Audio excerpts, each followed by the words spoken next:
Erkaklardagi tez bo'shanish muammosini bitta ukol yoki operatsiya bilan davolash mumkinligini bilarmidingiz?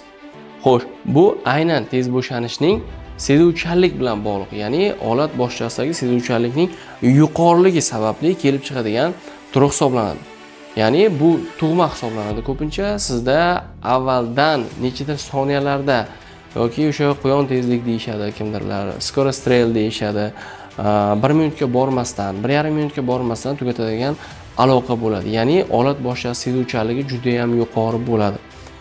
Buning natijasida даже ereksiya ichki kiyimlarida, masalan, olat turgan holatda ichki kiyimni choklariga tegsa ham juda ham kuchli sezuvchanlik bo'lish holatlari kuzatiladi.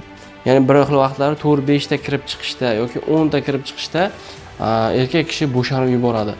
Va ikkinchi xotka ham, uchinchi xotkasi ham xuddi shunaqa tez tugaydi, ya'ni orasi uzaymaydi. Bunday holatda nima qilish kerak? Xo'sh, bunday holatda uy sharoitida qutulishning imkoniyati bor. Xo'sh, qutulishi emas, o'sha vaqtda aynan yordam beradi. Bunda lidokain 10% spreylar yoki tarkibida lidokain saqlovchi yoki saqlovchi sprey yoki gellardan foydalanish sizga yordam berishi mumkin. Aloqadan 15 minut oldin spreyni olat boshchasiga sepasiz va aloqa oldidan yuvib tashlab aloqa qilishni boshlaysiz. Agar aloqa vaqti uzayadigan bo'lsa, sizda aynan ham lidokainli proba musbat chiqadi. Masalan, bu lidokainli proba bilan, ya'ni lidokain sep aloqa qilib 5-10 yillab yashab yurgan erkaklar ham bor. Lekin bu yechim emas. Xo'sh, yechimi nimada? Birinchisi operatsiyasiz usuli, ya'ni ukol qilish.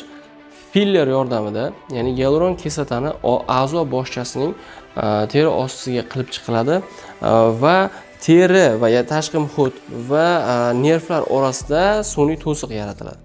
Gialuron kislota bu umuman zararsiz gelsimon massa hisoblanadi. Bu vaqt o'tishi bilan, kamchiligi vaqt o'tishi bilan so'rilib ketish holati kuzatiladi.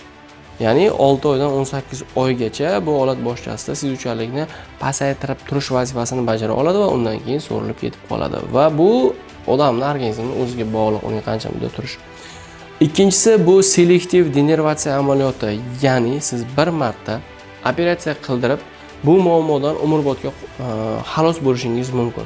Bu qanday qilinadi? Shu olatga boshchasiga yaqin qismdan aylana qilib kesib, aynan nervlarni topib, olat boshchasiga boruvchi ko'payib ketgan o'sha ko'p nervlar borishi, okonchaniyalar tugash qismlari ko'p bo'lgan nervlarning hisobiga sezuvchanlik yuqori bo'ladi. Ana shu nervlarni masalan 6 ta bo'lsa, 4 tasini, 8 ta bo'lsa 6 tasini selektiv tanlab kesiladi va sizdagi sezuvchanlik 80-90% gacha pasaytiriladi. Sezuvchanlik saqlanadi. Masalan, lidokainni ko'p ishlatib yursangiz, ba'zida umuman boshini sezmay qolasiz va umuman lazzatlanish hissi yo'qolib qolib, bo'shana olmay qolish holatlariga ham olib kelishi mumkin. Lekin biz denervatsiya qilganimizda sezuvchanlik ozroq miqdorda saqlanadi va siz ham lazzat his qilasiz, ham uzoq muddat aloqa qilasiz.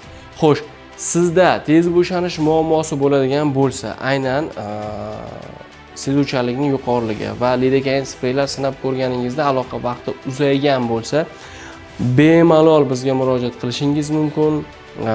Kanal profilida natijalar kanalimiz bor. U yerda biz natijalarimizni qo'yib boramiz.